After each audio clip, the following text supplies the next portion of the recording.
Bora lá, galerinha, o iceberg de mistérios e acontecimentos medievais e do início da era moderna do canal do Ocession, gente. Mais um vídeo dele trazendo aqui pra vocês. Um vídeo bem interessante. Eu já trouxe aqui no canal, pra quem não viu ainda, o iceberg da Idade Média que o Semideus fez. Porém, eu também quis gravar esse do Ocession, que é maior, tem mais duração, né? E ele vai abranger outros temas, aparentemente, além disso, né? Já que tá aí início da Idade Moderna também, né? Então, o Renascimento ali. Acho que vai ser bem interessante, né, cara? O canal do Ocession é um canal que é bem focado nessas temáticas, meio... ele curte muito esses bagulho Dark Fantasy, não sei o que. Então eu tô bem animado pra gravar esse vídeo dele, acho que vai ser bem interessante, tá bom? Enfim, esperar de deixar no like, se inscrever no canal, tem vídeo todo dia, meio-dia, 7 da noite. O link do vídeo original tem na descrição. Passem lá, deixem o like, se inscrevam, se possível, considere se tornar membro do canal que vai estar me ajudando demais, tá bom? Lembrando que o link do nosso servidor Discord tem na descrição também, se você fazer parte. Tô sempre pronto trocando uma ideia. E se quiser dar uma chance pro meu iceberg que eu fiz, tá aí na descrição também meu canal novo, que eu fiz lá o iceberg dos animais extintos. E o próximo vai ser o iceberg do cristianismo, então é uma temática aí bastante parecida com Idade Média, então acho que vocês vão se interessar bastante, tá? Não sei quando que eu vou postar, acho que... Não sei se vai ser no próximo... Esse fim de semana certamente não, mas não sei se vai ser nem no outro ainda, talvez seja só a cada 3 semanas que eu posto, que eu quero fazer vídeos lá sempre acima de 1 hora, tá bom? Vão ser sempre produções longas. Enfim... vamos embora pra esse vídeo, tô bem animado, vamos ver do que ele tem pra falar aí, que eu adoro essa temática da idade das... Corta essa parte. Falei que ele gostava de Dark Fantasy? A fonte que eu copiei na thumb do meu vídeo lá do iceberg que eu fiz. Essa fonte é muito bonita, cara. Não é copiada, é inspiração, gente. Inspiração, mano. Inspiração. Olá, amigos. Finalmente chegou o dia em que vou atender o pedido de vocês e fazer um vídeo sobre histórias medievais. Além de ser um vídeo longo com a minha voz irritante e sotaque interiorano. Hoje vamos explorar os mistérios e eventos estranhos da era medieval, se baseando em um iceberg que eu vou deixar o link na descrição. Acredito que todos aqui já sabem o que é um iceberg, mas se não sabem, vão entender ao decorrer do vídeo. E bem, no topo do iceberg, vamos falar sobre tópicos que não são necessariamente mistérios ou eventos estranhos, mas conforme avançarmos, as informações se tornarão mais curiosas. Dito isso, vamos ao vídeo. Ok, vambora, camada 1. Interessante, hein, cara, tô animado. Ao contrário da crença comum de que na Idade Média todos acreditavam que a Terra era plana, muitas pessoas já sabiam que ela era esférica. Um conhecimento que remontava aos antigos gregos, como Pitágoras e Aristóteles, e que foi preservado e expandido por estudiosos medievais, como São Tomás de Aquino. Além disso, no século IX, o matemático e astrônomo árabe Al-Biruni calculou com certa precisão a circunferência da Terra, utilizando apenas observações do horizonte e princípios de geometria. O verdadeiro mistério para os povos medievais não era o formato da Terra, mas sim as terras desconhecidas que se estendiam além do horizonte. Sim, mas, cara... O Islã? Cara, mas é uma temática bem debatível isso daí que ele falou agora. E eu vou começar aí com... Talvez discordando um pouco, cara, porque eu já vi esse mesmo fala em algum outro vídeo que eu trouxe no passado sobre fatos da Idade Média, eu acho. E, gente, é o seguinte, né, cara? Os estudiosos talvez tivessem o conhecimento da Terra redonda, como a gente conhece, né, cara? Como a gente sabe que é. Mas eu acredito que a maioria da plebe achava que a Terra era plana mesmo, cara. Até porque, mano, se você pegar uma pessoa muito antiga aí, às vezes teus avós, cara, nem sabem o formato da Terra e não é querendo dizer que eles são burros ou algo assim. É porque era realmente o conhecimento que era passado. Então, eu quero dizer que recentemente tinham pessoas, até hoje tem, na verdade, pessoas que acreditam na Terra plana, né? Eu acredito que na Idade Média a maioria das pessoas plebeias acreditavam na Terra plana mesmo, cara. Mas, porque é um pensamento muito mais lógico de se ter, assim, entende? Sem você ter algum argumento científico e tudo mais, você tá aqui, tô aqui, pô, nunca foi imaginar que a Terra é redonda naquela época. E, assim, a gente sabe que esses conhecimentos não chegavam até a população, né? Era só uma elite da elite da elite, né, cara? Religião fundada por Maomé no século VII se expandiu rapidamente a partir da Península Arábica, impulsionado tanto pela força militar quanto pela diplomacia e pelo comércio. Em poucas décadas, os seguidores do Islã conquistaram vastas áreas, incluindo grande parte do Oriente Médio, norte da África e partes significativas da Europa, como a Península Ibérica. Além das conquistas territoriais, o Islã trouxe profundas contribuições culturais e científicas, influenciando áreas como a medicina, astronomia e filosofia, se tornando uma das civilizações mais avançadas de seu tempo. E aqui no Brasil trouxeram muito também da língua, né, cara? Das palavras aí que são de origem árabe e eram da, tipo, sei lá, alface, se eu não me engano, né? As palavras assim que são de origem árabe, né? Que a gente fala até hoje, por causa desse período de dominância deles na Península Ibérica. 29 de maio de 1453, Constantinopla foi capturada pelos turcos otomanos, após um cerco de 50 dias liderado pelo sultão Maomé II. A queda da cidade, que havia sido a capital do Império Bizantino... Que não é filho do Maomé I, tá bom? Só pra deixar claro, é muito tempo depois. Marcou o fim do Império Romano do Oriente e é amplamente vista como um divisor de águas na história mundial. Para muitos historiadores, esse evento simboliza o fim da Idade Média e o início da Era Moderna, com profundas consequências políticas, econômicas e culturais, incluindo o bloqueio de rotas comerciais para o Oriente, o que incentivou a busca por novas rotas marítimas e impulsionou as grandes navegações europeias. Exatamente, né? É importante lembrar que Constantinopla, quando ela cai aí nesse período, se preparem que esse vídeo vai ficar longo, eu chuto 1h30 aí na duração. Constantinopla, quando cai, mano, ela já não era aquela cidade no auge que ela foi, sei lá, durante o ano 1000, por exemplo. Mas, porque, tipo assim, você imagina que foi a maior cidade do mundo que caiu. Nem sei se era mais a maior cidade do mundo ocidental. Só que o que acontece é principalmente isso, né, cara? O bloqueio das rotas pro Oriente, né, cara? E que vão impulsionar as grandes navegações para tentar achar um contorno para chegar até a Índia, por exemplo, né? Por isso do Vasco da Gama e essas coisas. E eu vou lá ligar meu ventilador porque eu estou com muito calor e suando. Já volto. Entre 1346 e 1353, a peste negra devastou a Europa, o norte da África e partes da Ásia, causando a morte de aproximadamente 75 a 200 milhões de pessoas, o que a torna a pandemia mais mortal da história. Provocada por uma bactéria transmitida por pulgas e ratos, a doença se espalhou rapidamente pelas rotas comerciais, atingindo tanto áreas urbanas quanto rurais. A peste negra não apenas dizimou a população, mas também causou profundas mudanças sociais, econômicas e culturais, com a escassez de mão de obra levando a uma reestruturação das relações de trabalho, declínio da servidão e até mesmo influenciando movimentos religiosos e culturais na Europa medieval. Totalmente, né, cara? Eu não vou falar tanto sobre peste negra porque eu tenho um vídeo específico sobre isso aqui no canal. Se quiser dar uma pesquisada aí, é bem interessante. A Reforma Protestante emergiu na Europa Central, impulsionada por líderes como Martinho Lutero e João Calvino. Esse movimento religioso desafiou profundamente a autoridade do papado e da Igreja Católica, criticando práticas como a venda de indulgências e defendendo a volta às escrituras como única fonte de autoridade espiritual.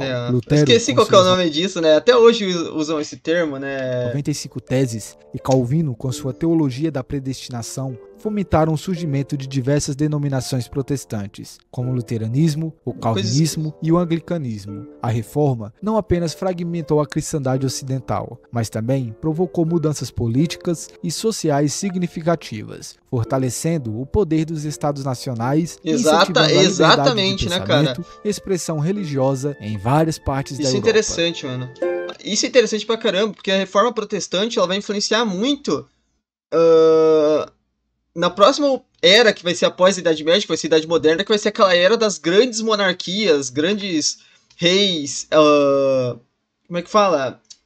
Grandes reis, eu esqueci, absolutistas, né, mano? Porque com o fim do monopólio da Igreja Católica e o enfraquecimento dela, que era meio que um poder central ali, que todos os outros reis ficavam abaixo, esses reis vão ficar muito poderosos e já não vão ter mais contrapeso algum, né, cara? Não tô dizendo que a Igreja Católica era perfeita na Idade Média, longe disso. Eu tô dizendo que ela realmente deixava os reis meio que ainda abaixo ali de uma certa capa ali, né, cara? E daí, quando ela se fragmenta com o surgimento da Reforma Protestante e tudo mais, esses reis vão ficar super poderosos, resultando no absolutismo, né? Isso é muito interessante de se pensar, mano. A descoberta das Américas por Cristóvão Colombo em 1492 transformou radicalmente o curso da história global. Aí já é início de Idade Moderna mesmo, né? Uma nova era de exploração. Acho legal, acho muito maneiro ele ter colocado isso no título, cara, porque eu acho isso importante as pessoas saberem. Muita gente fica achando, por exemplo, que o Brasil foi encontrado durante a Idade Média, né, cara? Mas já é a Idade Moderna, já, né? Já passou de 1453. Colonização e comércio em massa. Esse evento não apenas estabeleceu novas rotas comerciais entre o velho não precisava e o colocar, mundo, né? Mas colocou. Mas também desencadeou uma série de mudanças econômicas, políticas e culturais. A colonização europeia das Américas levou à exploração de recursos naturais, ao estabelecimento de vastos impérios coloniais e ao início do tráfico transatlântico de escravos. Além disso, o contato entre culturas europeias e indígenas provocou tanto trocas culturais como devastação, com a introdução de doenças, armas e novas formas de organização social. A descoberta do continente marcou o início da globalização e alterou profundamente o equilíbrio de poder mundial. Irado, né, cara? Assim, é o começo da história como a gente conhece, é o começo do nosso mundo atual, né, processo longo e complexo de retomada da Península Ibérica pelos reinos cristãos, que começou no século VIII, logo após a invasão muçulmana em 711, e se estendeu por quase 800 anos. Esse movimento gradual de expulsão dos mouros foi marcado por batalhas, aliança e a formação de diversos reinos cristãos, como Castela, Aragão e Leão. A Reconquista culminou em 1492, com a rendição de Granada, o último reduto muçulmano na região, aos monarcas católicos Fernando de Aragão e Isabel de Castela. Esse evento legal, né, não cara? Apenas unificou a história é uma parada muito maneira de você estudar, né, cara? Sobre a bandeira cristã. Eu, tipo assim, quando eu leio algo de história, quando eu vejo um vídeo assim, cara, eu não sei vocês, eu sinto como se eu estivesse vendo uma história, sei lá, de fantasia mesmo, né, cara, de Senhor dos Anéis, né, cara, tipo assim, o último reduto do reino invasor aqui, né, cara, é muito interessante, mas mano. Também marcou o fim da presença muçulmana legal, significativa na península, e coincidiu com a descoberta das Américas, consolidando a Espanha como uma das potências mundiais. A potência mundial nesse período, né,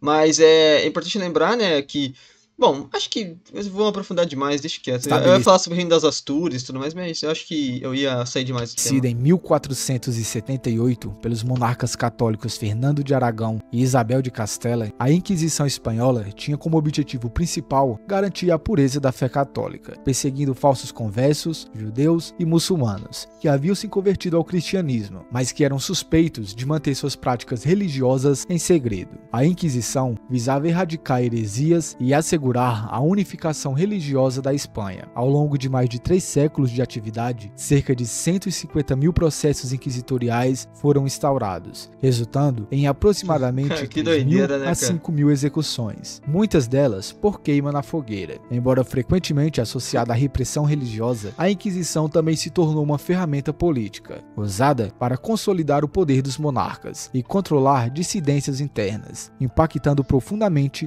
a sociedade e a cultura espanhola da época. Nossa, mano, que muito louco, estilo Mosgos de Berserk, né, cara? Tô brincando, gente, óbvio que é uma tragédia aí terrível, né, cara, que aconteceu na história, mas que foi, óbvio, um período que até hoje marca aí a cultura popular, inclusive o filme lá do Assassin's Creed, que se passa também, né, aquela porcaria de filme, né? A Rota da Seda foi uma vasta e complexa rede de rotas comerciais que conectava o Ocidente ao Oriente, desde a China até o Mediterrâneo, ao longo de mais de 4.000 quilômetros. Estabelecida durante a dinastia Han, essa rede não apenas facilitava o comércio de mercadorias valiosas, como seda, especiarias, pedras preciosas e porcelana, mas também promovia intensas trocas culturais, científicas e tecnológicas entre civilizações. Ao longo de séculos, ideais filosóficos, religiões como o budismo, o islamismo e o cristianismo, além de inovações como a pólvora e a bússola, viajaram por essas rotas. A Rota da Seda foi essencial para o desenvolvimento das civilizações que tocava, impulsionando o intercâmbio cultural e econômico entre o Oriente e o Ocidente, até sua gradual decadência com o advento das rotas marítimas no século XV.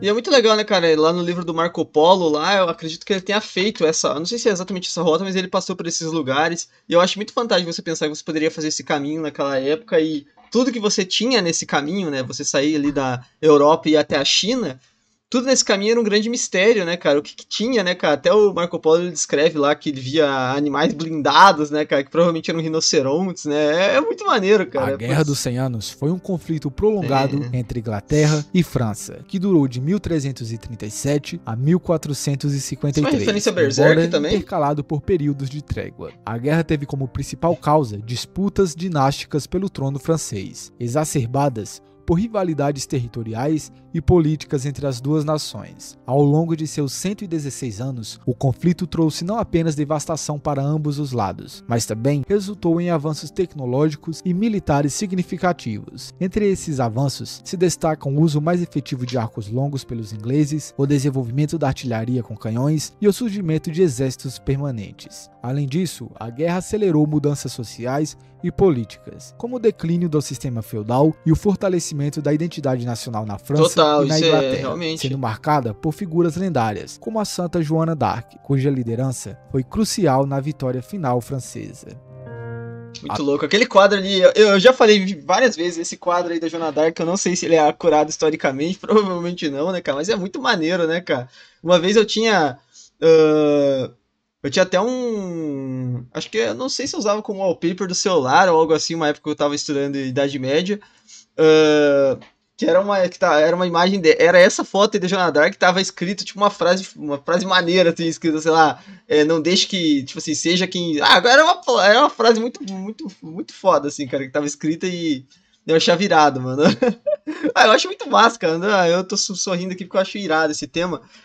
Eu poderia falar aqui um ano, cara, poderia dobrar a duração desse vídeo aqui só falando sobre Guerra dos 100 Anos, então vou me abster um pouco, só digo aqui pra vocês que meu sonho, cara, um sonho meu, assim, um fanservice pro Vani que qualquer empresa poderia fazer, cara, era uma série estilo Game of Thrones, só que Guerra dos 100 Anos, tá ligado? Começando lá no comecinho e avançando várias temporadas e tal, até o final dela com a Joana d'Arc, mano. Nossa, seria um bagulho fantástico. As Cruzadas foram uma série de conflitos... Das Cruzadas também poderia ter, seria legal pra caramba também. Seria talvez até mais e militares travados entre os mundos cristão e islâmico, pelo controle da Terra Santa, especialmente Jerusalém, ocorrendo ao longo de aproximadamente 2 séculos, entre 1096 e 1291. Iniciadas a pedido do Papa Urbano II, as Cruzadas tinham como objetivo oficial proteger os peregrinos cristãos e recuperar territórios sagrados que haviam sido conquistados pelos muçulmanos. Ao longo das várias cruzadas, tanto os exércitos europeus quanto as forças muçulmanas lutaram ferozmente pela supremacia na região. Embora tenham resultado em algumas vitórias temporárias para os cristãos, como a fundação de estados cruzados no Levante, as cruzadas, com exceção da primeira, no geral fracassaram em seu objetivo final e deixaram um legado de desconfiança e animosidade entre cristãos e muçulmanos, ao mesmo tempo que impulsionaram o intercâmbio cultural e tecnológico entre o Oriente e o Ocidente.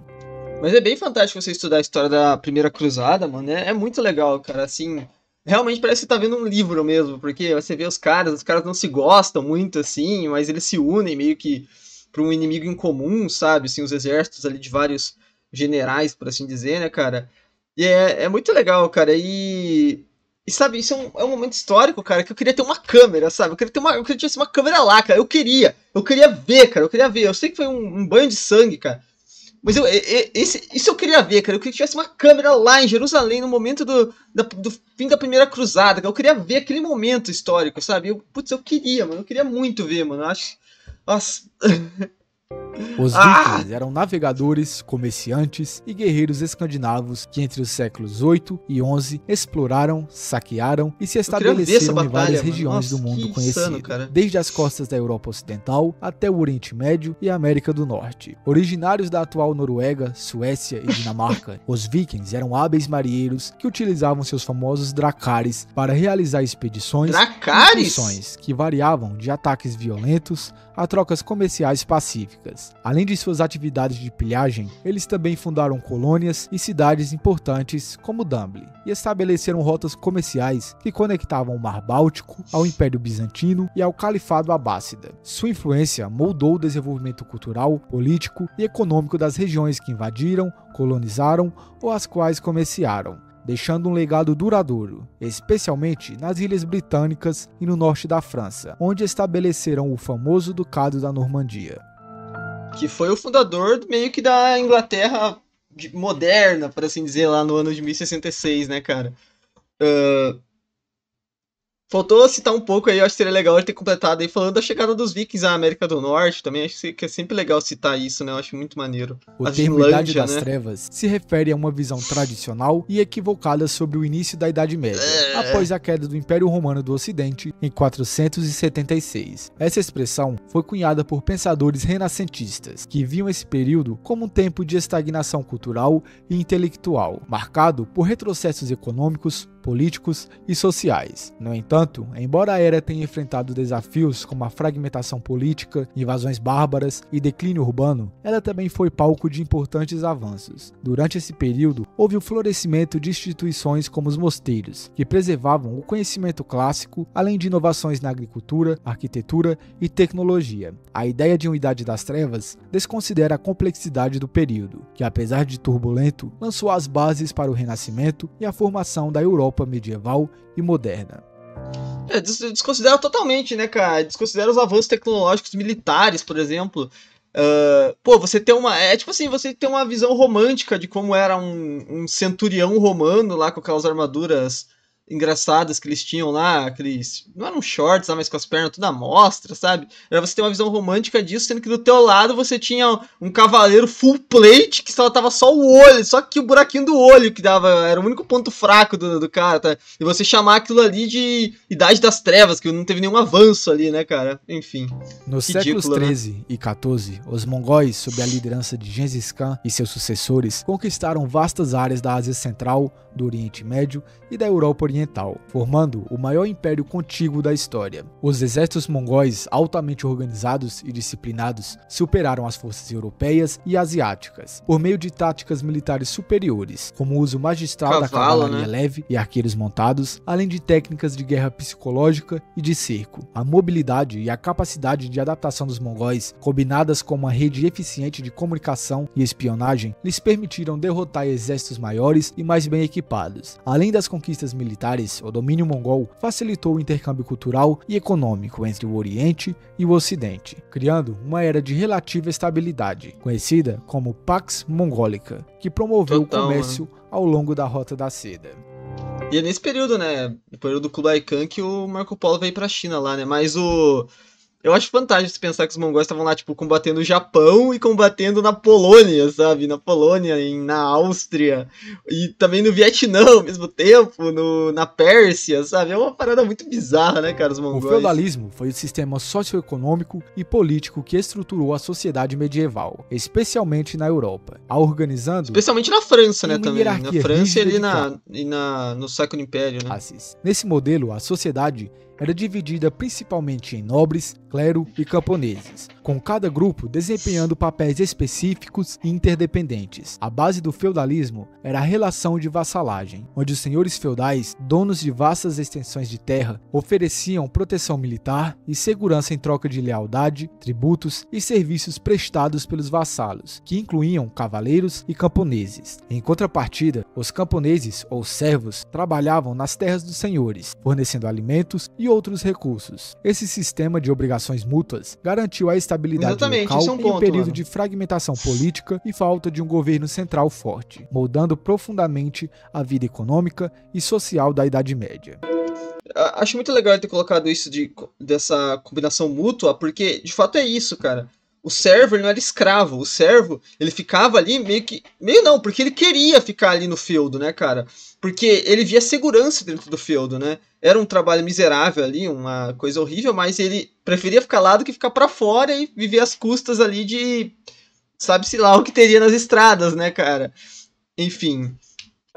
O senhor feudal dava proteção a ele, né? O cisma de 1054 foi um evento histórico que dividiu a cristandade em duas grandes tradições, a Igreja Católica Romana no Ocidente e a Igreja Ortodoxa no Oriente. Essa divisão, também conhecida como Cisma do Oriente, foi motivada por uma série de questões teológicas, litúrgicas e políticas, que vinham se acumulando ao longo dos séculos. Política, Entre os principais fatores estavam disputas sobre a primazia do Papa, o uso do pão fermentado ou ázimo na Eucaristia, e o acréscimo do filioque no credo niceno, que dizia respeito à procedência do Espírito Santo. Embora o cisma tenha se formalizado em 1054, com a excomunhão multa entre o Papa Leão IX e o Patriarca Miguel I de Constantinopla, as tensões entre as duas igrejas já eram bem antigas. As diferenças resultantes do grande cisma ainda influenciam profundamente a relação entre as duas tradições, apesar de vários esforços de reconciliação ao longo dos séculos. Essa separação também refletiu as distinções culturais e políticas entre o Império Romano do Ocidente e o Império Bizantino no Oriente, marcando o ponto de não retorno na história do cristianismo. Esse Império Romano aí do Ocidente já é o Império Sacro Império Romano, né? Já não é aquele Império Romano clássico, né? Já é o Império Romano New Age, né, cara? Mas isso é tudo política, né, cara? O Papa via ali com o Patriarca de Constantinopla ainda como uma ameaça ali, né, cara? O segundo cara mais poderoso da fé, por assim dizer. E como ele estava ali do lado do Imperador Romano, o Imperador Romano ainda se dizia ter algum tipo de influência no Ocidente, né, cara? E o Papa não queria essa influência do Imperador Bizantino, né? Queria ele ser o grande influente no Ocidente, né? Então, tava claro que isso daí, em algum momento, dá uma rusga, né?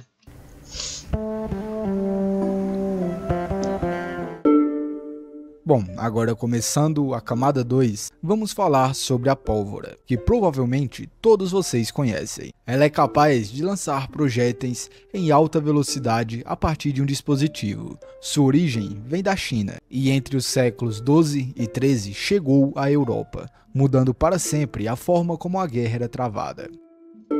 A escolástica é a maneira como pensadores medievais abordavam e resolviam questões relacionadas ao livre-arbítrio, razão, intelecto, realismo e a probabilidade da existência de Deus. Eles utilizavam métodos agostinianos e aristotélicos para fundamentar suas afirmações. O objetivo era alcançar a verdade absoluta e explorar diversas perguntas levantadas por grandes pensadores cristãos da época, como São Tomás de Aquino e Guilherme de Ockham. O trabalho de São Tomás, a Suma Teológica, é considerado a obra essencial do escolasticismo.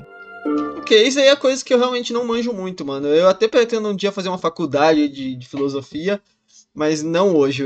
Hoje ainda sou um simples camponês. Se referem às pinturas de Cristo criança feitas na era medieval, onde ele aparece com a aparência Jesus calvo, estranhamente mais velha do que um bebê convencional. Então, essa lá, caraca, forte, se relaciona à ideia de homúnculo, talvez sugerindo que Jesus era visto como eternamente imutável. No entanto, durante o Renascimento, o estilo mudou, retratando Jesus como um bebê mais natural. Também, né, cara? Tá louco, As né? Cruzadas do Báltico, também conhecidas como Cruzadas do Norte, foram campanhas militares realizadas entre os séculos 12 e 13, com o objetivo de cristianizar os povos pagãos da Europa setentrional, incluindo nórdicos, bálticos e eslavos. Esses esforços visavam converter à força ou suprimir as antigas crenças pagãs dessas regiões, promovendo a expansão do cristianismo e o domínio territorial dos reinos cristãos. As cruzadas ocorreram em áreas como a Suécia, as regiões bálticas, correspondentes à Letônia, Estônia e Lituânia, a Prússia e a partes das terras eslavas. Embora muitas vezes negligenciadas em comparação com as cruzadas no Oriente Médio, as cruzadas do Báltico foram igualmente brutais e tiveram consequências profundas, como a consolidação do poder dos cavaleiros teutônicos e a transformação cultural e religiosa dessas regiões. Esses conflitos marcaram o fim das tradições pagãs no norte da Europa e o estabelecimento do cristianismo como a religião dominante, enquanto também abriram caminho para a formação de estados cristãos na região. É interessante, né, cara, porque a gente sabe que, ou muita gente não sabe, na verdade, que as cruzadas vão muito além de Jerusalém, né, cara? A própria primeira queda de Constantinopla ali, que não foi citada no vídeo ainda, talvez ele fale, tem a ver com as cruzadas. O próprio Reconquista faz parte do período das cruzadas, né, cara? Reconquista da Península Ibérica, né? Foi muito além, Sacro né? Império Romano Germânico foi um dos a maior instituição medieval. Oficialmente iniciado no Natal de 800 d.C., quando o Papa Leão III coroou Carlos Magno como imperador de Roma, ressuscitando o título imperial, que havia caído em desuso após a queda do Império Romano do Ocidente. Embora historiadores debatam se o Império realmente começou com Carlos Magno, considerando vários fatores políticos e territoriais. Porque na verdade esse Império do Carlos Magno ele vai se fragmentar, né, Vamos cara? aceitar que ele tenha sido fundador, né, por dois motivos. Mas eu coloco ele como fundador até porque os próprios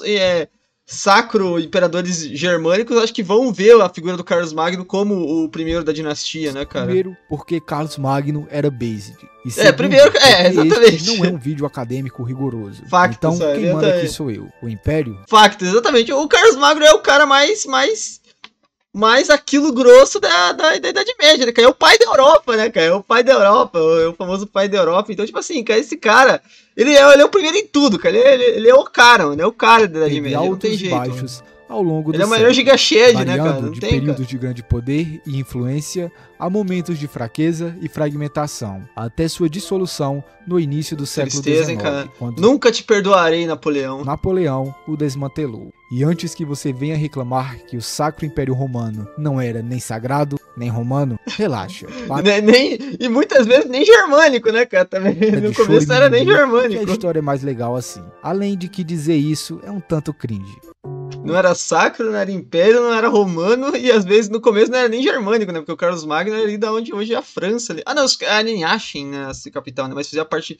Mas a maior parte ainda era na região da França, né, cara? O começo lá. Enfim. Mas o Sacro Império é a maior instituição, que nem eu falei, a maior instituição medieval de todas. É o maior reino da Idade Média, eu acho, sem dúvidas aí, né, cara? É o mais maneiro também, que tem a estética mais maneira da Idade Média. Então, assim, ele... Putz, cara. Napoleão, quando eu falecer e estiver no céu... Você não vai... Eu não acho que... Não sei se Napoleão vai estar no céu, na real, né, cara?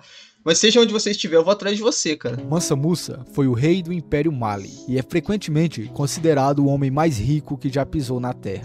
Ele governou durante o século XIV, no auge do Império Mali, e fez uma peregrinação até a Meca, onde, sendo muçulmano, espalhou ouro por onde passava. Muito do que sabemos sobre ele vem de relatos árabes de sua vida, que estão mais relacionados à era medieval islâmica do que à europeia.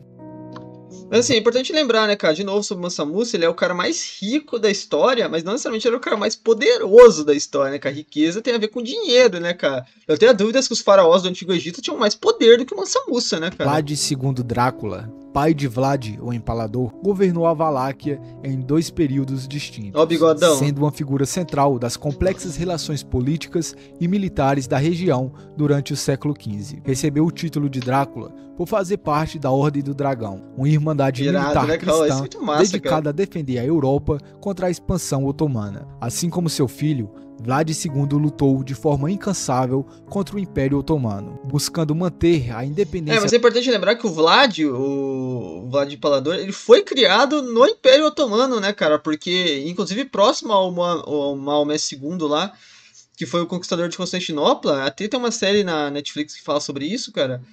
E como cativo, assim, basicamente como Theon Greyjoy, ela em Game of Thrones do Stark, né, cara? E depois ele volta pra Valáquia pra ser meio que um governante no estado fantoche, só que ele acaba se voltando contra os otomanos, né? Da Valáquia, em meio às pressões externas e traições internas. Seu reinado, no entanto, foi marcado por reviravoltas políticas e, eventualmente, terminou de forma trágica, quando ele foi capturado e assassinado. O local exato de seu sepultamento permanece um mistério até os dias de hoje, alimentando debates entre historiadores e entusiastas da história. E nós ainda vamos falar também sobre Vlad o Empalador, seu filho. Tá, ele tava falando sobre o Vlad II, né? Gente, perdão, eu já misturei tudo na minha mente. Então deixa pra mim repetir tudo que eu falei sobre o Drácula de novo lá, tá bom? É o filho dele que vai estar como cativo agora, tá? Ok. A marginalia medieval se refere... que é raro falar isso sobre o pai do Vlad, né, cara? Eu não esperava por isso. E a escritos e desenhos nas Vlad, eu já vi textos, manuscritos e livros da era medieval, geralmente feitos por estudantes. Algumas dessas margens contêm comentários e reflexões. Eita, que é isso nessa árvore curiosa que esse desenho lá? Das pessoas da época, enquanto outras são apenas desenhos engraçados que mostram que os medievais também tinham senso de humor.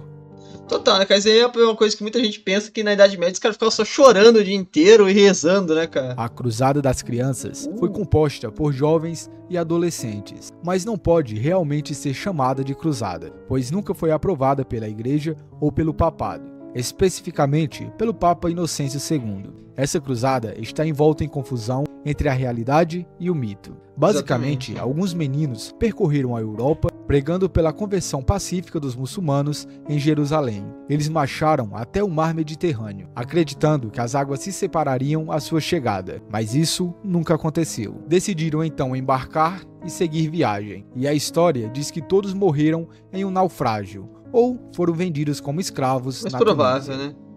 Então, assim, cara, pô, eu acho que é um pouco...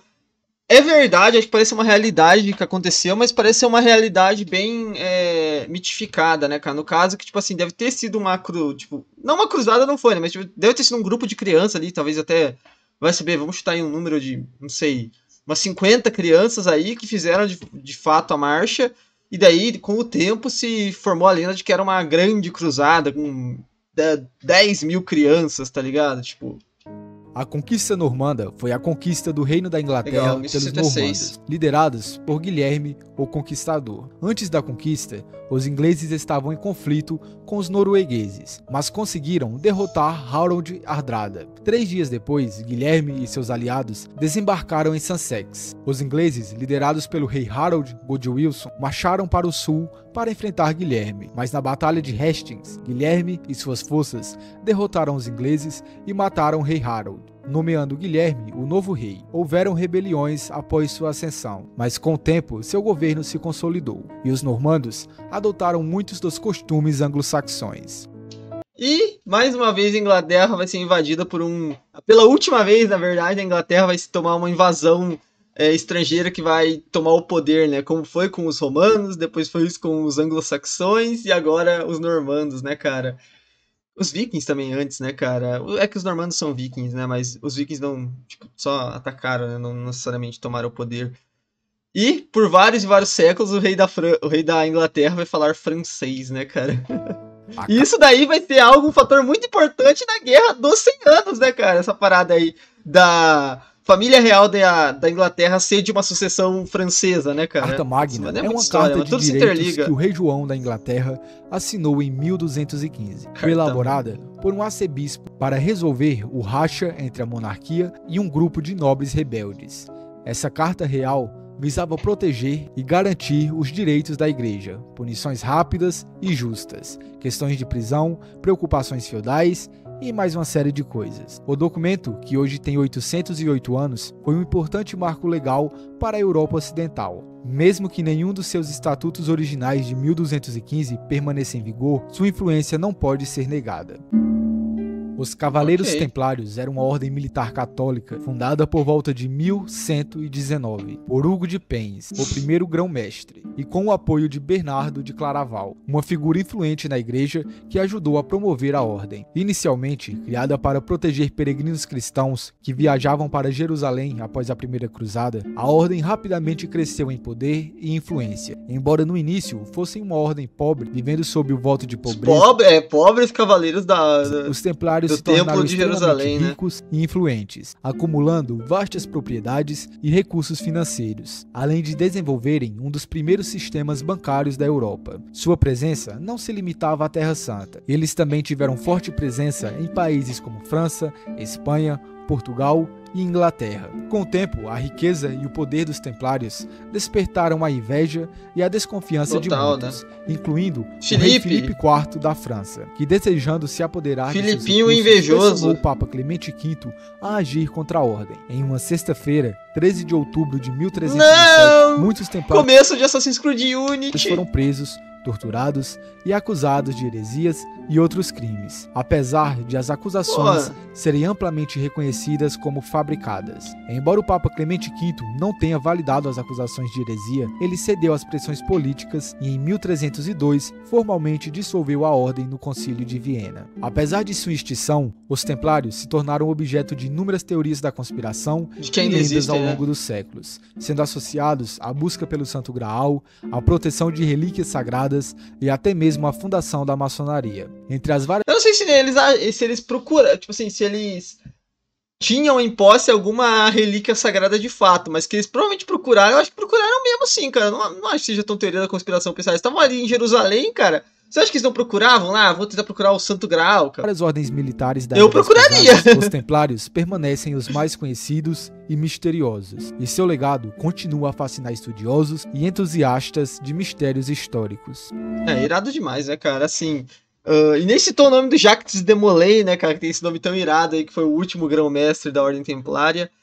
É uma pena aí que teve um fim tão trágico, né, cara? Mas ela continuou em outras ordens aí, o espírito dela continuou em outras ordens, como a da Ordem de Cristo aí, que vai ser onde vai estar as bandeiras aí daqueles que vão chegar ao Brasil, né, cara? Por último, temos os OVNIs em pinturas medievais. Essas pinturas retratam objetos ou fenômenos estranhos no céu, que à primeira vista se assemelham ao que consideramos como OVNIs hoje em dia. Algumas imagens, como a do batismo de Cristo, parece pra caramba, não medieval, mostram um fenômeno curioso no céu. Há outras, como a de São Giovanni, que retratam um objeto escuro e borrado. Embora muitas dessas pinturas façam referências bíblicas, elas também refletem a visão artística de seus autores. Total, quem sabe, né? algumas realmente retratem OVNIs, mas ninguém Isso aqui já tá meio surrealista, isso aqui, duvido isso de Marte pode medieval. afirmar com certeza. Bem, na minha opinião, isso realmente não passa de distorção de quem dedica a vida a encontrar um ET por aí. Exatamente, né, cara? Muitas vezes, na maioria das vezes, na verdade, é um meteoro ou uma nuvem que tá mal desenhada, ou, pô, tá louco, né, cara? Só você ver as artes que os caras faziam de animais da época, você vai ver que os caras não eram os maiores pintores, não eram ainda o Michelangelo, o Da Vinci, né, cara? Então, tipo assim, as pinturas não eram lá aquelas coisas, né? Então era normal sair um garranchinho ali, desenhar uma nuvem e parecer um OVNI, né, cara? Bora! Terceira camada. Agora, iniciando a camada 3, temos a Batalha de Stamford Bridge. A Batalha de Stamford Bridge foi mencionada brevemente em algumas partes anteriores do iceberg relacionada à invasão normanda e seus impactos. A batalha ocorreu em 25 de setembro Eu acho que é de essa. 1066. É essa mesmo, da Foi um ponte, momento nossa, decisivo na história inglesa, quando Isso é Harold muito irado. Woodrow derrotou o A gente exército até viu sobre isso aqui no canal, né? Apareceu no vídeo do Semideus uma vez sobre esse mano que tá aí na ponte, né, de cara? Harold Hardrada, que tentava reivindicar o trono. Embora vitorioso, o exército inglês saiu enfraquecido e menos de 3 semanas depois teve que enfrentar a invasão normanda liderada por Guilherme, o Conquistador. Na Batalha de Hastings, Harold foi derrotado e morto, marcando o fim da monarquia anglo-saxã não acredito que ele e o vai início citar, mano. do domínio normando, que transformaria profundamente a Inglaterra. O que é isso, cara? Não citou o Berserker da ponte de Stamford Bridge, cara. Caraca, o cara sozinho derrotou 100 inimigos, tem a lenda, né, cara? Pô, aí não, Cesião, aí vacilou comigo, A Lança do cara, Destino, também conhecida como Lança de Longinos, é uma relíquia lendária De Longuinho. mencionada em relatos históricos e religiosos, sendo, segundo a tradição cristã, a arma utilizada pelo soldado romano Longinos para perfurar Jesus Cristo durante sua crucificação. Que é aquele mesmo que você tem que dar 3 pulinhos para achar as coisas em casa. Durante a Idade Média, a lança se tornou um símbolo de poder sagrado, com diversas versões da relíquia surgindo em diferentes momentos e lugares. Muitos acreditavam que aquele que possuísse a Lança do Destino teria o poder de governar o mundo e vencer todas as batalhas, o que a transformou em um objeto de desejo de imperadores e conquistadores. Acredita-se que grandes líderes medievais, como Carlos Magno e Frederico Barbarossa, teriam tido posse de versões da lança, reforçando sua imagem como um artefato com poder sobrenatural, que poderia influenciar o curso da história e garantir legitimidade divina de seus portadores. E nenhum teve de verdade, né, cara? Até tem relíquias da Lança do Destino hoje em dia em alguns lugares do mundo, que é a suposta lança. Mas todas são falsas, né, cara? Nenhuma nem se parece com uma lança romana. Tem claramente a carona de uma lança medieval. Mas a melhor história envolvendo a Lança do Destino, na minha opinião, é do Pedro o Eremita, que durante a primeira cruzada teria achado a Lança do Destino e entregue aos líderes da cruzada, né? Que o Pedro Eremita era um monge que era meio que o líder espiritual da cruzada e teria achado em Jerusalém a Lança do Destino. É muito interessante, mano. Em 1561... Eu já falei, eu tenho vontade de fazer um iceberg sobre objetos sagrados misteriosos. Eu vou citar bastante vezes para poder me aprofundar mais. A cidade de Nuremberg foi palco de um dos avistamentos mais famosos de fenômenos celestiais inexplicáveis da história. Relatos da época...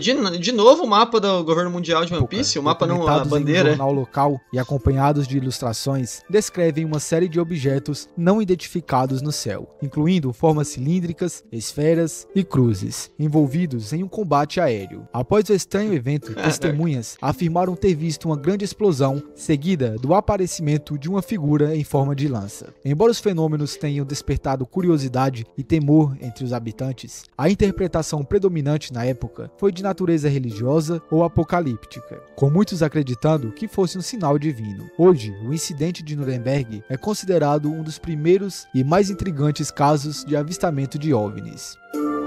Ou os caras estavam... ou é uma baita história de pescador, ou estavam usando o cogumelo da floresta nessa Uma história fascinante do século XIII envolve a descoberta de lições gravadas em cascas de bétula por um menino russo chamado Ofim, na região de Novgorod, na Rússia. Essas cascas, conhecidas como escritos de bétula, revelam desenhos e exercícios de escrita, onde Ofim praticava letras, palavras e até representações de batalhas, mostrando cenas de guerreiros montados e combates. O que torna essas descobertas particularmente interessantes é que elas oferecem um raro vislumbre da vida cotidiana e da educação infantil na Rússia medieval. Além de seu valor histórico e cultural, esses escritos de bétula demonstram como crianças da época já eram expostas à alfabetização e aos ensinamentos sobre guerra, refletindo tanto o contexto social quanto o ambiente em que viviam. Mas é muito legal, a gente já viu sobre isso em algum vídeo aqui do canal muito antigo, acho que do Semideus também, cara. E é muito legal que mostra que ele tinha o sonho de ser um cavaleiro medieval, né? Eu acho isso muito fantástico você ter esse tipo de acesso a isso, né, cara, hoje em dia. O comércio de escravos árabes, que se expandiu de forma significativa a partir do século VII, teve um impacto profundo tanto na África subsaariana quanto na Europa e no Oriente Médio. Ao longo de séculos, comerciantes árabes capturaram e transportaram milhões de pessoas, principalmente da África, para servirem como escravos em uma variedade de funções, desde o trabalho agrícola e doméstico até o serviço militar e o comércio. As rotas desse comércio de escravos atravessavam o Saara e o Oceano Índico, conectando regiões da África com o Oriente Médio e a Ásia. Embora essa prática tenha sido altamente... Uou!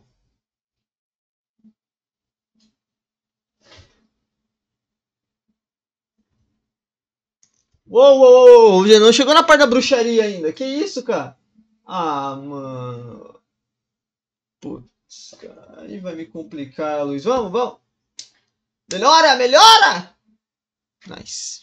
Bora continuar. Tive que usar minhas magias aqui, gente, não teve jeito. Lucrativa e durado por séculos, ao longo do século XIX, o comércio de escravos árabes começou a declinar, em parte devido à pressão crescente das potências ocidentais, como o Reino Unido, que após a abolição da escravidão em seus próprios territórios, passou a combater o tráfico de escravos em todo o mundo. As mudanças nos valores morais e a influência europeia sobre as regiões árabes contribuíram para o fim gradual dessa prática, embora o legado do comércio de escravos árabes ainda seja sentido em muitas das regiões afetadas.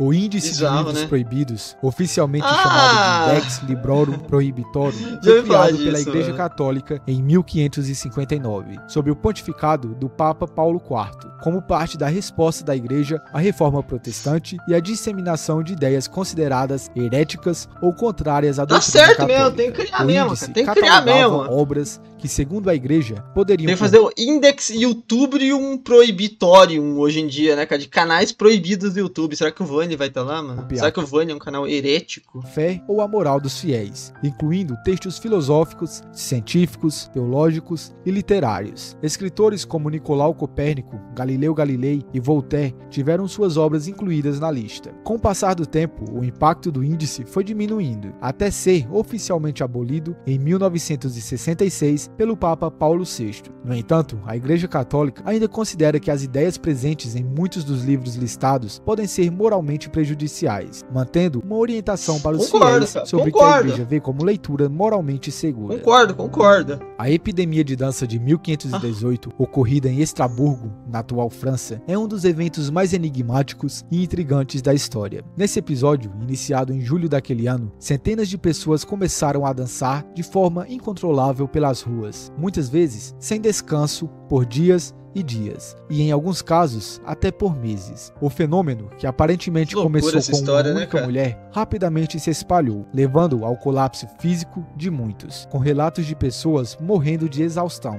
ataques cardíacos e derrames. Apesar de tentativas das autoridades locais de conter a situação, incluindo a criação de espaços e o uso de músicos na crença de que os dançarinos precisavam dançar até a cura, a causa dessa epidemia permanece um mistério. Várias teorias foram propostas. Mago, né? Um mago que enfeitiçou, né? Explicações como intoxicação alimentar causada por... Esse pessoal tudo leu os livros proibidos ali, ó, como ficou aí, ó, cara. Alucinógenos presentes no centeio, ou histeria coletiva, exacerbada pelas condições de estresse social e religioso da época. Né, embora a verdadeira causa nunca tenha sido... Os caras ficaram estressados, tão estressados a ponto de dançar pra sempre, né, cara? Nunca mais parar de dançar. A epidemia de dança de 1518 continua a fascinar historiadores e cientistas, sendo um dos exemplos mais notáveis de comportamentos coletivos inexplicáveis na Europa medieval. Eu queria muito ter acesso, cara, ao original aí, ao primeiro relato dessa parada aí, que isso aí tem muita cara de lenda, né, cara? Tem muita cara de lenda, então... Enfim...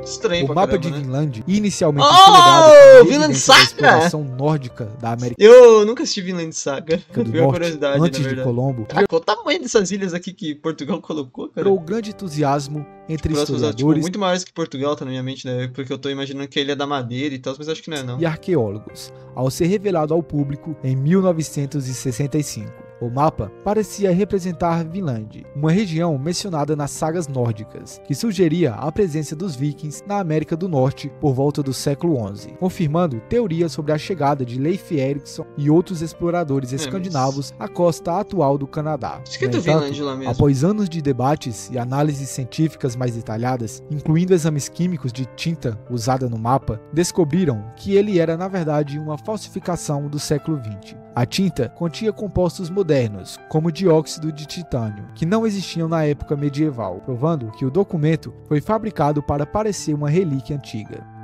Entendi. Mas assim, gente, não resta dúvidas de que, de fato, os vikings chegaram na América do Norte, tá? Você tem assentamentos até lá que foram...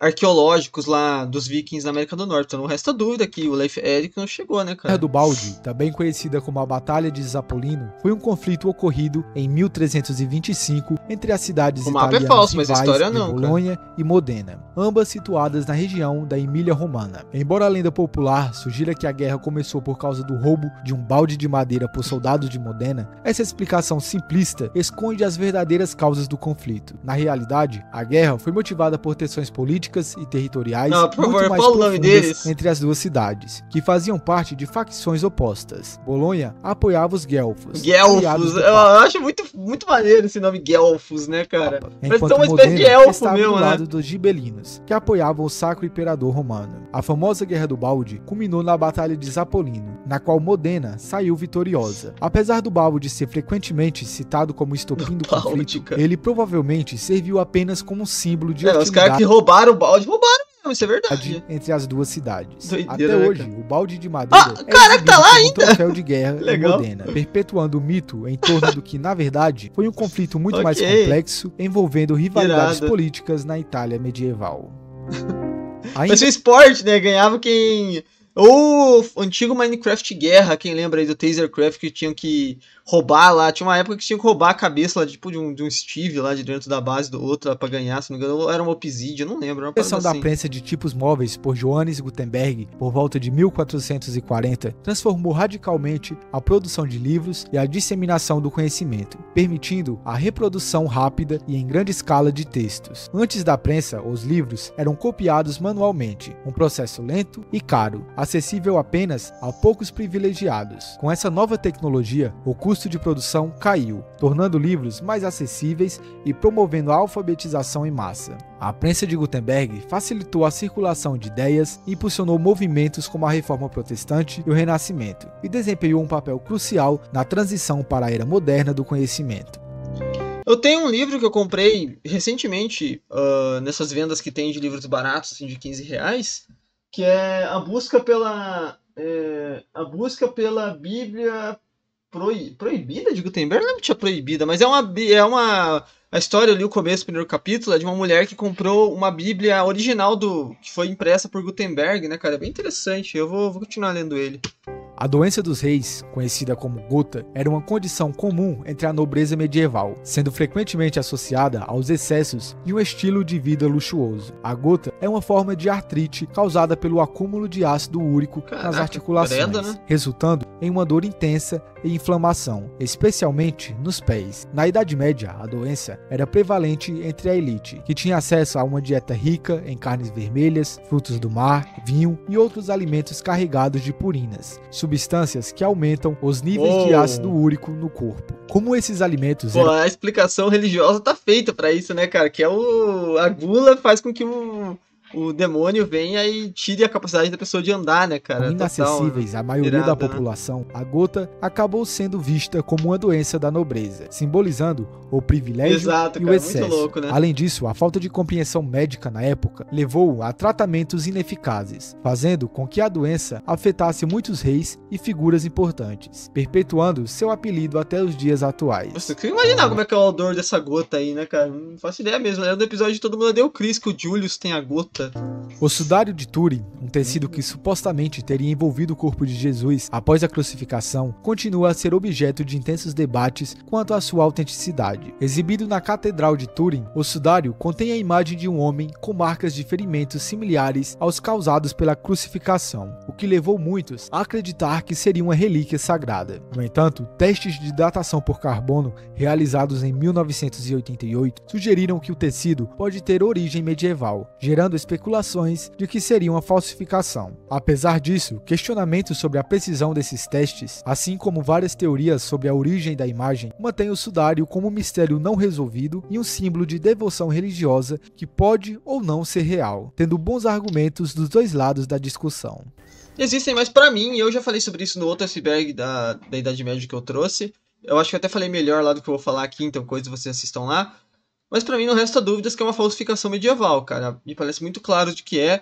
Só que o grande mistério disso é como essa falsificação foi feita. Porque é um negócio muito impressionante. É como se os caras tivessem visto no futuro, sabe? Porque, tipo assim, essa imagem que a gente vê aqui, cara, só vocês conseguem ver ela digitalmente, botando o negativo da imagem. A imagem original não é nem essa, ela é menos visível ainda. Então, tipo assim, como que eles fizeram essa imagem? Tipo, como que fizeram essa imagem aparecer no tecido? Parece que é tipo pelo suor, algo assim, né, cara? Eu não sei exatamente. O cara até explicou na última live que eu fiz sobre isso, né, cara? O primeiro iceberg eu assisti numa live, né? Daí o cara falou pra mim.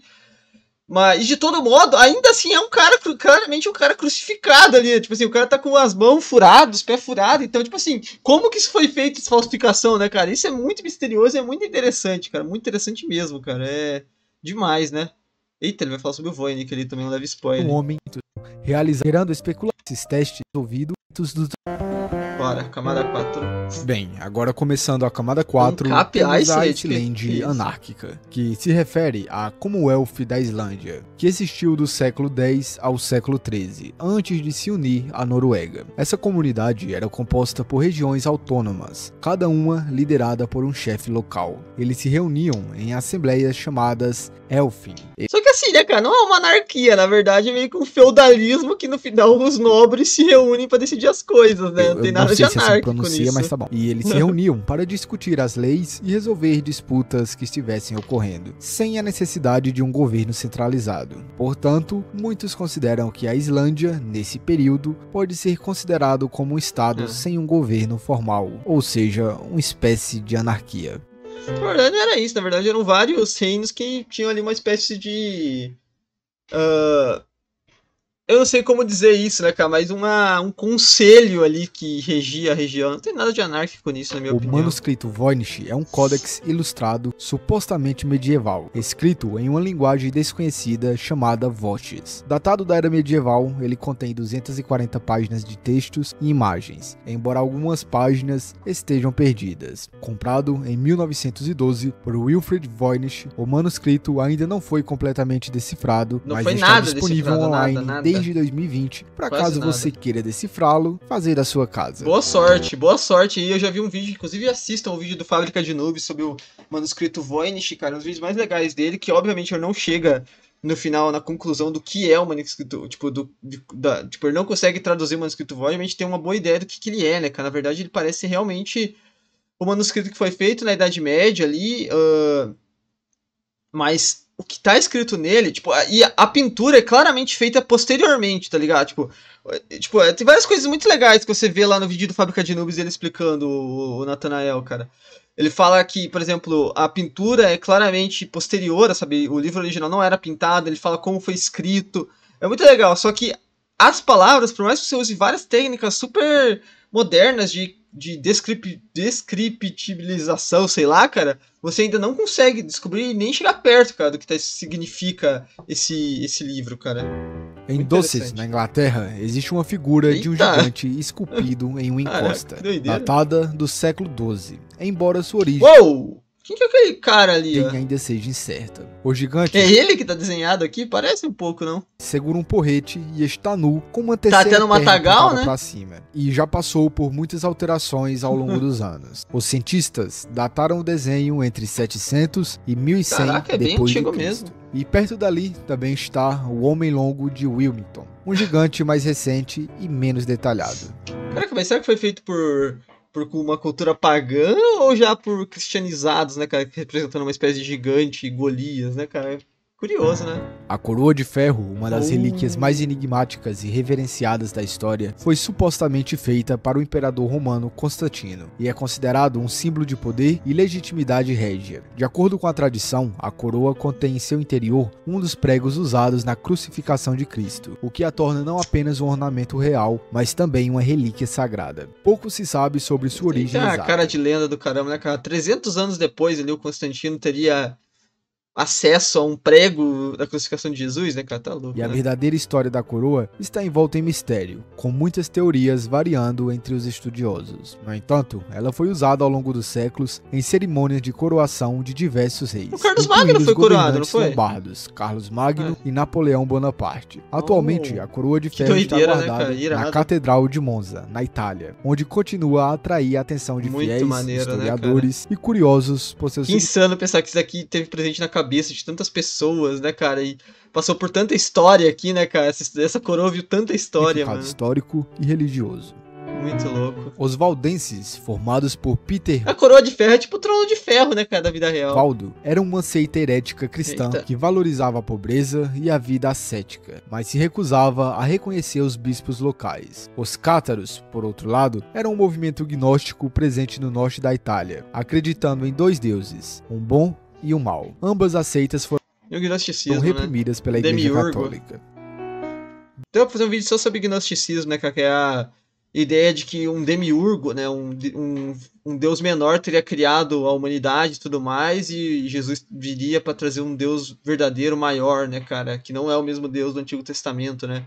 É uma ideia bem interessante, daria pra gravar um vídeo sobre. Durante a Idade Média, a urina... Mas que é uma ideia totalmente herética aí, né, cara? Como indicador de saúde. Quem é cristão da forma tradicional, né? Médicos medievais analisavam a cor e o odor da urina para diagnosticar doenças. Com o tempo, essa prática evoluiu para análises químicas. Mas faz sentido mesmo, né?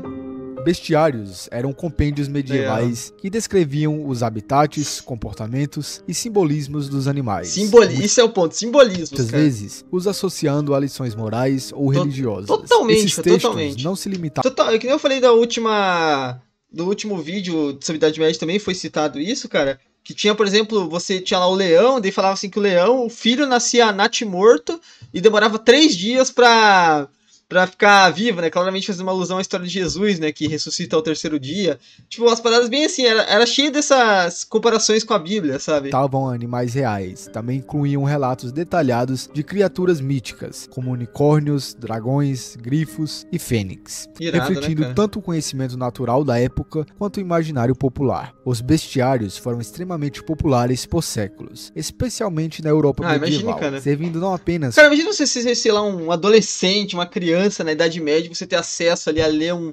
bestiário, né, cara? Você imaginar que todas essas criaturas são reais no mundo, dragões, unicórnios, fênix, tá ligado? É muito irado, né, cara? Como obras de estudo, mas também como fontes de criação artística e moral. Eles combinavam descrições científicas com ensinamentos cristãos, usando os animais como metáforas para virtudes e vícios humanos. Além de terem sido usados como referência por monges e estudiosos, os bestiários influenciaram profundamente a arte, a literatura e a iconografia da Idade Média.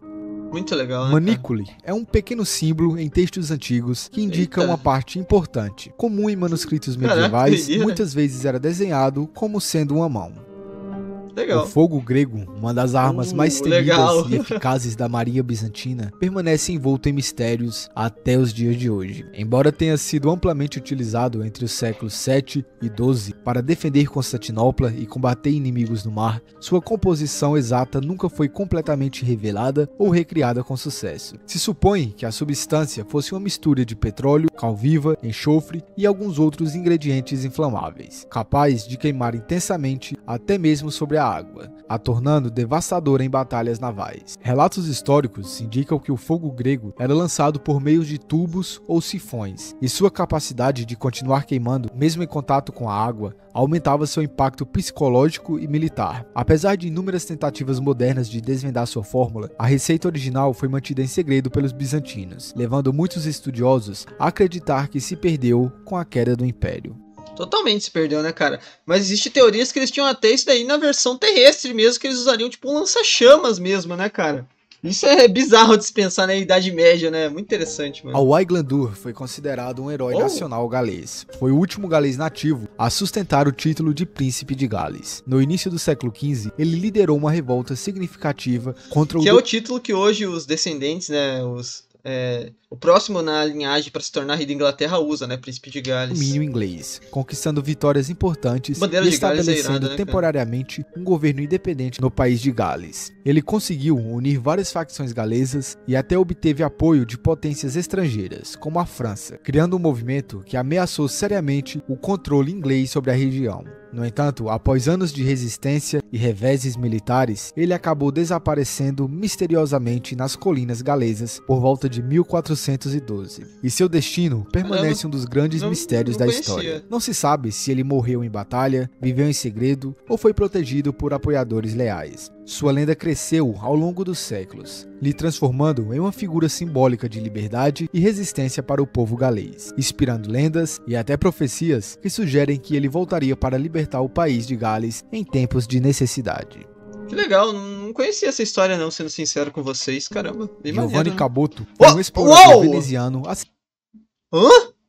serviço da coroa inglesa, que desapareceu misteriosamente em 1498 durante sua segunda expedição ao norte do Canadá. Após sua bem-sucedida viagem em 1497, quando teria avistado as costas da América do Norte, Caboto partiu novamente com uma frota de 5 navios para explorar profundamente a região. No entanto, ele e sua tripulação desapareceram sem deixar vestígios. Se acredita que a frota tenha naufragado, mas a falta de provas concretas mantém o destino de Caboto envolto em mistério. A situação se torna ainda mais intrigante pelo fato de um dos membros de sua tripulação ter sido registrado em Londres em 1510, décadas após a data do desaparecimento, levando à possibilidade de que parte da expedição tenha sobrevivido e retornado em segredo. Faz sentido. A verdade é que, né, sobreviveram e séculos depois seus descendentes chegaram em terras brasílias e um deles fundou um canal no YouTube. Não vou falar qual, enfim. Bora continuar. E agora, para começar a camada 5, a tumba de Gengis Khan é um dos maiores mistérios arqueológicos da história. Segundo a tradição, após sua morte em 1227, Gengis Khan foi enterrado em um local secreto nas estepes da Mongólia. E todos os envolvidos no funeral teriam sido mortos para, então ele ainda tá lá, garantir lugar, que a localização da tumba permanecesse oculta. Embora a região geral onde ele teria sido sepultado seja conhecida, sendo supostamente nas proximidades das montanhas Khenti, o local exato nunca foi descoberto. Ao longo dos séculos, a proteção da tumba teria sido mantida por seus descendentes e pelos mongóis, que consideram o local sagrado. Durante o período soviético, a área foi fechada ao público e usada para práticas militares, sendo devastada por destroços e crateras de testes de mísseis, o que dificultou ainda mais a possibilidade de localizá-la. Que sacanagem, né, cara? Que desrespeito com a história, mano. O templo de Kukulkan, ou El Castilho, em Chichén Itzá, é uma pirâmide maia construída entre os séculos 8 e 11, dedicada ao deus serpente. Tá, mas isso eu não esperava no iceberg da Idade Média, que geralmente na Idade Média você pensa na Idade Média europeia, né? Emplumada Kukulkan. Esse monumento é... Até porque os maias aqui eles estavam vivendo mais do que eu considero uma espécie de idade antiga, mais, né, cara? Parecia mais em relação aos cultos e tudo mais, tinha muito mais cara de idade antiga, né, cara? Mercado de mistérios, especialmente por seu design acústico, que supostamente faz o eco de palmas soar como o canto de um quetzal, um pássaro sagrado. Um dos fenômenos mais notáveis ocorre durante os equinócios, quando as sombras projetadas pelo sol criam a ilusão de uma serpente descendo as escadarias. Cara, isso é simplesmente absurdo, né? É fantástico, né? Simbolizando o próprio deus Kukulkan e refletindo a precisão astronômica dos maias. Isso aí parece que inspirou um pouco até One Piece, né? Naquela parte do Enel lá, Skypiea. O desaparecimento de Al-Hakim, o sexto califa do Império Fatimida, é um mistério intrigante. Conhecido por suas táticas brutais, ele se afastou da vida pública em seus últimos anos. Uma noite, ao se retirar para orar nas colinas próximas ao Cairo, desapareceu de forma misteriosa. Uma busca encontrou apenas seu cavalo e vestes ensanguentadas, e sua morte permanece um enigma até os dias de hoje. Caramba, não conhecia essa história também. O Codex Gigas, também conhecido como a Bíblia do Diabo, é um dos maiores e mais misteriosos manuscritos medievais, datado do Mas esse só parece que é, bom, já do século XIII. Com cerca de 92 centímetros de altura e pesando mais de 75 quilos, o livro contém uma Bíblia católica em latim, além de várias outras obras, incluindo textos históricos, medicinais e mágicos. O nome Bíblia do Diabo se deve à impressionante e única ilustração de Satanás que ocupa uma página inteira, e é uma das características mais intrigantes do códice. Segundo uma lenda, o manuscrito teria sido escrito por um monge que, condenado a ser emparedado vivo por seus crimes, fez um pacto com o próprio diabo para completar a obra monumental em apenas uma noite, algo considerado humanamente impossível.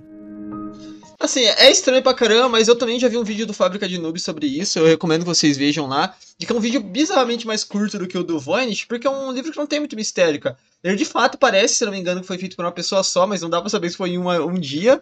Mas a parada, cara, é que assim, os textos que estão nele não são textos que tem nada demais, sendo sincero. É a Bíblia, e são outros livros que, tipo assim, são livros comuns, não são nada assim, nossa, sabe? Ocultismo e coisas assim. São livros normais ali que estão compilados em uma antologia, por assim dizer, né?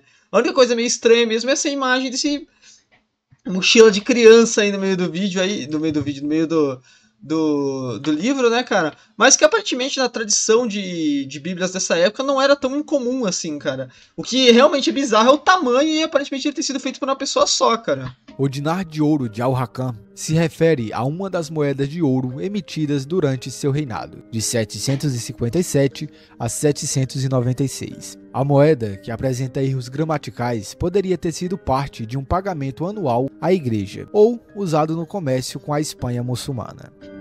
É muito louco, né? Os caras tudo escrevendo em latim, sendo Rex ainda. Os Sonhos Caprichosos de Pantagruel é um livro de gravuras publicado na França em 1565. As ilustrações retratam os sonhos de um gigante, e embora hoje pareçam estranhas, foram bem populares na época. Ah, achei bonitinho, achei legal, eu gostei dessa estética. As muralhas de Benin, construídas no século XIII, no atual território da Nigéria, são uma das maiores obras da... Não, mas calma lá, eu acho que essa imagem que ele colocou, se não me engano, é das muralhas de Bagdá, na verdade. Engenharia africana e do mundo. Originalmente erguidas para proteger a cidade-estado de Benin, as muralhas, juntamente com seus fossos, se estendiam por aproximadamente...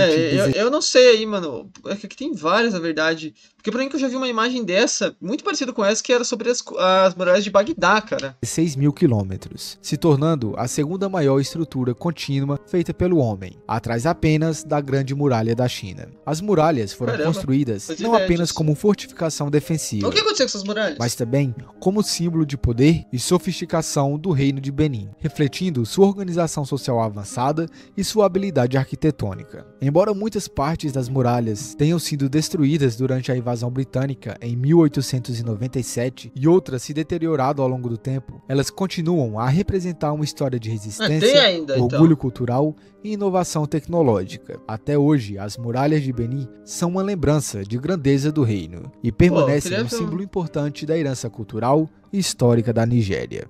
Ah, o Cessião podia ter colocado uma foto aqui das muralhas atualmente. Fiquei curioso pra saber como elas Na era medieval, a chuva de sangue era considerada um terrível mau presságio, muitas vezes associada a desastres como guerras, pragas ou punições divinas. Esse fenômeno, mencionado desde a antiguidade, causava grande temor em uma sociedade profundamente religiosa e supersticiosa, que via nos eventos naturais sinais da vontade divina. No entanto, estudos modernos indicam que a coloração avermelhada da chuva poderia ser causada por algas ou partículas de poeira, desmistificando a antiga percepção de que se tratava de um prenúncio de calamidade. Eu acho que era um prenúncio de calamidade.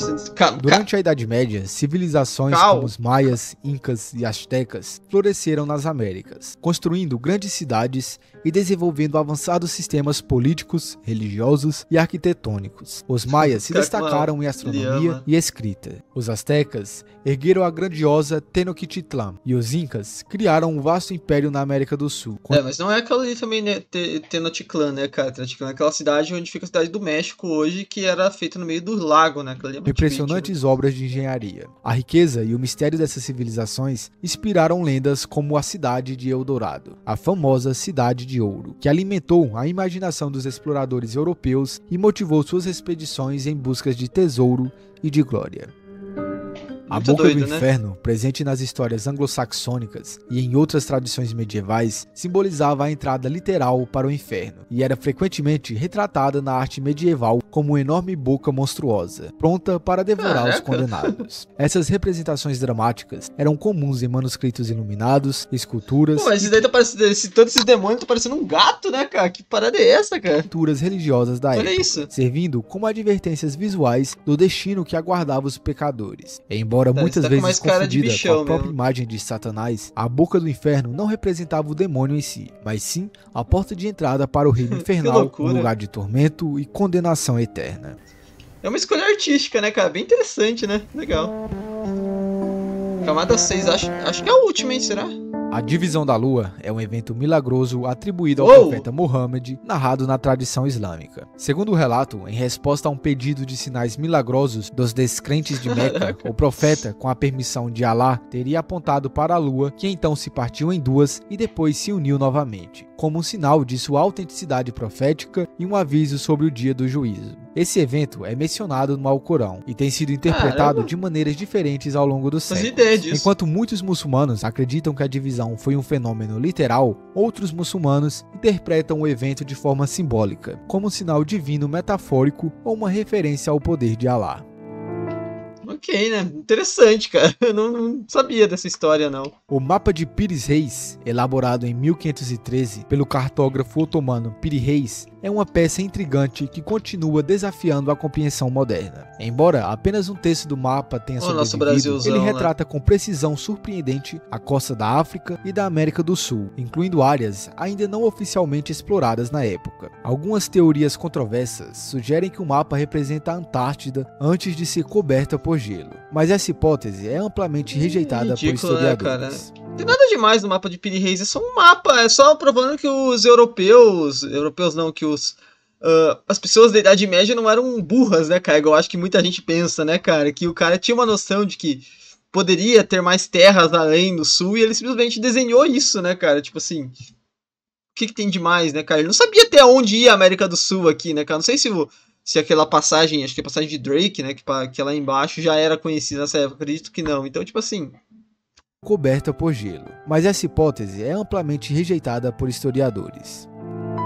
Peter Niers foi um serial killer da Alemanha do século XVI, envolvido em uma série de crimes horrendos que chocaram a sociedade da época. Atuando como líder de uma gangue de criminosos e praticante de magia negra, Niers foi acusado de assassinar 544 pessoas, segundo sua própria confissão sob tortura. Entre suas vítimas estavam mulheres grávidas, cujos fetos ele teria arrancado e usado em rituais ocultistas, acreditando que esses sacrifícios o concediam poderes sobrenaturais, como a capacidade de metamorfose para escapar de seus perseguidores. Niers conseguiu evadir a captura por anos, mudando constantemente de forma e identidade segundo a lenda popular. No entanto, ele foi finalmente preso em 1581, quando foi reconhecido por um grupo de cidadãos na Baviera. Em sua posse foram encontradas evidências macabras, como cabeças e corações de fetos, reforçando sua reputação de praticante de rituais diabólicos. Niers foi executado de forma brutal, de acordo com os costumes da época, e sua história permanece como uma das mais sombrias da criminologia medieval. Acho que essa daí foi até além dos costumes da época. Eles daí falaram, vamos pegar pra judiar mesmo. Nessa época não dá pra negar que impunidade não tinha, né, cara? Impunidade, porque tinha punição, né, cara? Isso aí, olha... Um acontecimento misterioso do século XII, conhecido como as Crianças Verdes de Whoop, envolveu uma irmã e uma irmã que apareceram na vila de Whoop, na Inglaterra, falando uma língua desconhecida e se alimentando apenas de favas cruas. Eles eventualmente se adaptaram e relataram ter vindo de um lugar aonde o sol nunca brilhava. Terra Oca, só pode ser, né, cara? É Terra Oca aqui, né, gente? Pra quem não acredita aí, né, cara? Coloque provas contra isso, né, cara? Entre 1315 e 1300... Realmente eu não sei muito bem o que falar sobre essas crianças verdes aí, né, cara? Talvez eram simplesmente gnomos, né? 17, a Mas eles são mais comuns no México, né? Enfrentou uma fome devastadora, causada por más colheitas e condições climáticas. O impacto foi profundo, resultando em mortes em massa e até mesmo canibalismo, mudando completamente a forma como futuras crises alimentares seriam geridas. Uma pintura mural... Já temos um vídeo sobre isso. 6 reis. Isso é legal pra caramba. Que retrata 6 reis. Mas já tem um vídeo sobre aquela grande fome, se você quiser. Você dá uma procuradinha no canal, mano. Localizada no castelo de Qasaihan, na Jordânia, é uma das mais notáveis obras de arte remanescentes do Califado Omíada, datada do início do século VIII. Esse castelo, uma luxuosa residência do deserto, construída durante o reinado do califa Omíada Al-Walid I, contém diversos afrescos que exemplificam a fusão de estilos artísticos bizantinos, persas e árabes. A pintura dos 6 reis, embora danificada ao longo do tempo, é particularmente intrigante, pois 4 das figuras foram identificadas como importantes líderes da época, incluindo o imperador bizantino e o Shah persa. No entanto, as identidades dos outros 2 reis permanecem um mistério, gerando debates entre os historiadores e arqueólogos sobre quem poderiam representar.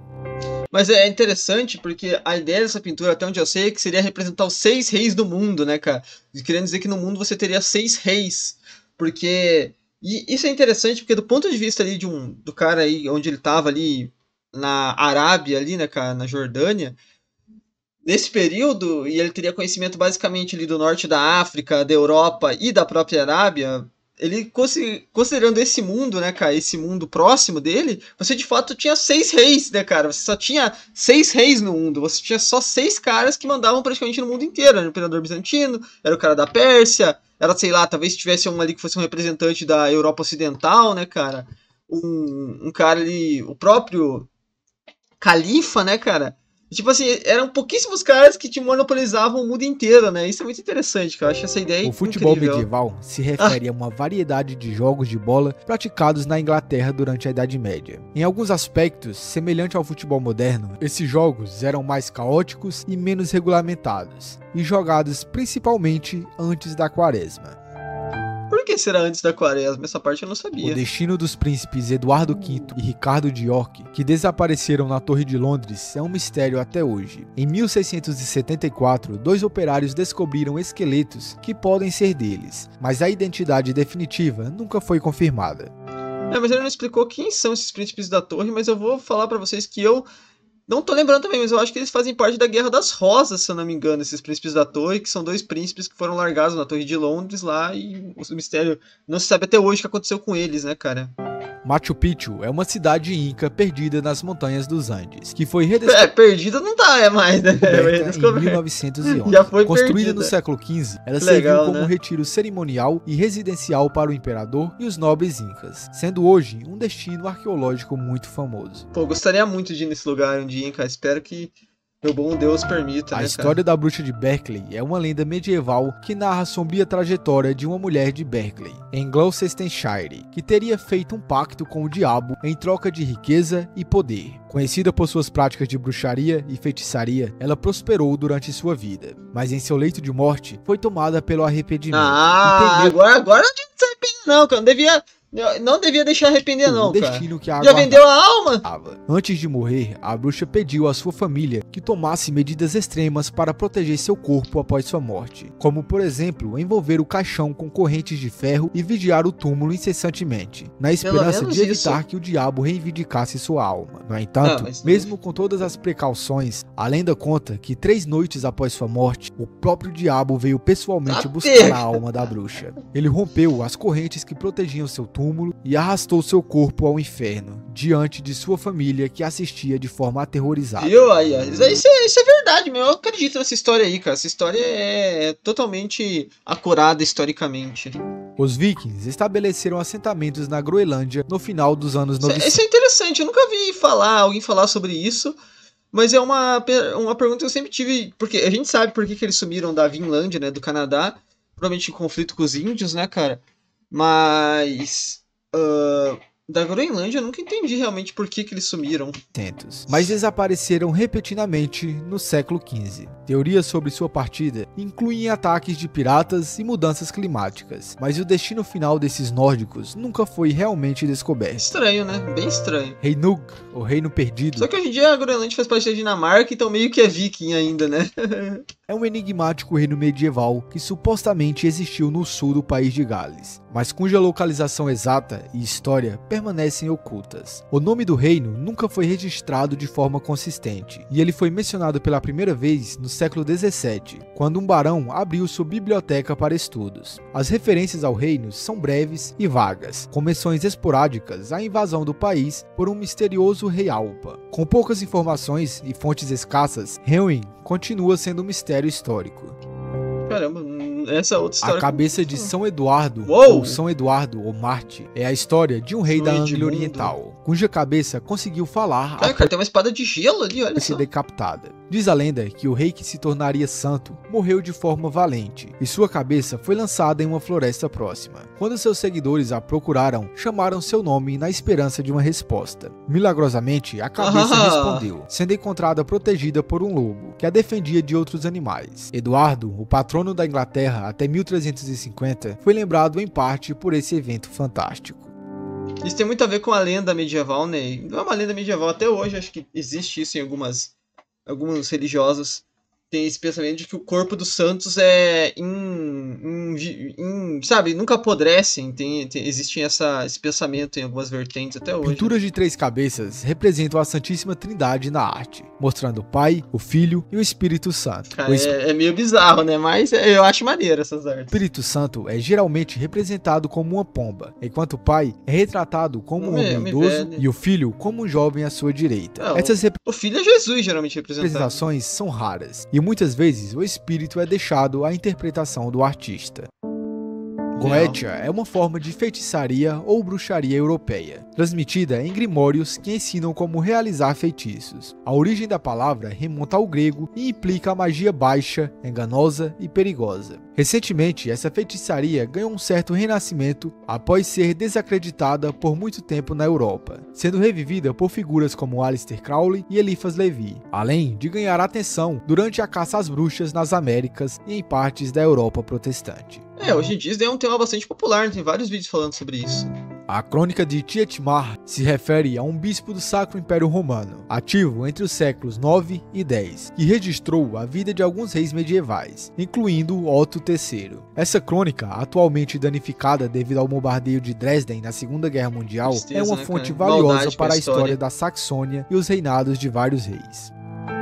Rudolfus Gleiber foi um cronista beneditino do século XI. Os nomes são irados, né, cara? Que viajou bastante e produziu documentos históricos importantes na França e na Itália. Ele escreveu sobre estilos arquitetônicos e como muitos se inspiram em estilos mais antigos, contribuindo para nosso entendimento da vida e crenças na virada do milênio.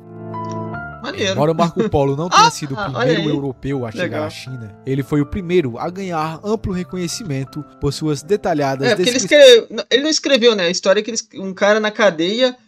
eu não vou explicar por como ele chegou na cadeia e tal, mas na cadeia ele começou a falar para um outro cara que escreveu o que ele falava, né? Mas tem muita coisa que o Marco Polo deu uma inventada também, né? do Oriente, documentadas em As Se não me engano, ele fala que na China tem carroças puxadas por dragões, uma parada assim, de né? Marco Polo. Seu relato trouxe à Europa medieval, né, uma visão rica e fascinante sobre a corte de Kublai Khan e a grandiosidade das cidades chinesas, o que cativou a imaginação de seus contemporâneos. Legal, né, cara? Imagina você ler um livro desse na época, né? E exploradores como João de Plano Carpini... Sem saber como que é a China. Ninguém sabia como era a China, né? Seria muito legal você ler um texto desse na época. Vinham viajado para o Império Mongol, mas seus relatos não tiveram o mesmo impacto. Por isso que é legal quando você pega um livro como A Viagem de Marco Polo, você tentar se imaginar naquela época. Pô, tentar abstrair tudo que você conhece e tentar se imaginar lendo naquela época, né? O sucesso do livro de Marco Polo influenciou gerações de exploradores, o tornando uma figura-chave na percepção europeia sobre a Ásia e nas futuras expedições ao Oriente.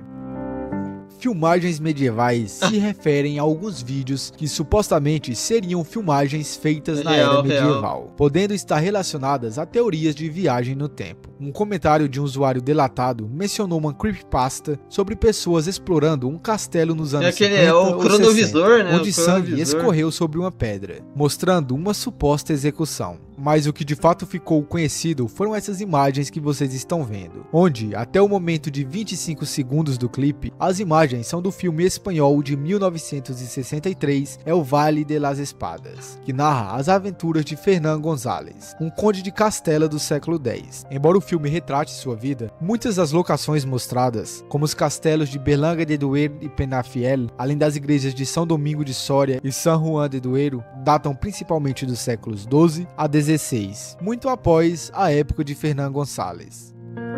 O Banquete das Castanhas é um infame episódio que supostamente ocorreu no Palácio Papal em Roma, no ano de 1501, durante o pontificado do Papa Alexandre VI. Membro da controversa família Borgia. De acordo com os relatos, o banquete teria sido marcado por comportamentos licenciosos, incluindo atos de orgia e até paganismo envolvendo as cortesãs. E as castanhas, que teriam sido espalhadas pelo chão, desempenhavam um papel simbólico nos excessos da noite. Esse evento é frequentemente citado como um exemplo de decadência moral atribuída ao papado durante o Renascimento. Parece que a igreja estava meio maluca nessa época, né? Sob o comando dos Borgias, que foram alvos de muitas críticas e escândalos. No entanto, a autenticidade dessa história é amplamente tem cara de ser também uma forma de desmoralizar a igreja na época, testada. Né? Muitos pesquisadores acreditam que as descrições... Ou pode ser uma história exagerada, né? Podem ter sido exageradas ou fabricadas por inimigos políticos da família Borgia, com o intuito de manchar sua reputação. A principal fonte dessa narrativa é o cronista Johann Buchant, mestre de cerimônias papal, cujas anotações podem ter sido distorcidas ao passar dos séculos. Interessante, né? Bom, eu sou o Cezion, espero que vocês tenham gostado do vídeo. Se gostou, deixe uma curtida, um comentário para ajudar no engajamento. Eu quero deixar aqui um agradecimento em especial aos membros do canal que estão apoiando essa bagunça aqui. E se você quiser me apoiar a fazer vídeos mais longos e com roteiros mais bem trabalhados do que um simples iceberg, faz um pix aí para me ajudar a comprar uma câmera, que aí pode ser que eu consiga fazer esses vídeos. E no mais é isso, valeu e até a próxima. Até, meu mano, que vídeo fantástico, hein, cara, irado demais. Mais uma super jornada nossa aqui até o final desse vídeo, achei insano. E deixa a opinião de vocês nos comentários sobre esse vídeo inteiro aí, o que vocês acharam e tudo mais. Muito legal, cara, muito legal mesmo. Espero que vocês poste novos icebergs aí, que com certeza eu vou reagir aqui no canal, tá bom? Enfim, gente, espero deixar um like, se inscreva no canal, tem vídeo todo dia, meio-dia, 7 da noite. Tamo junto, é nóis.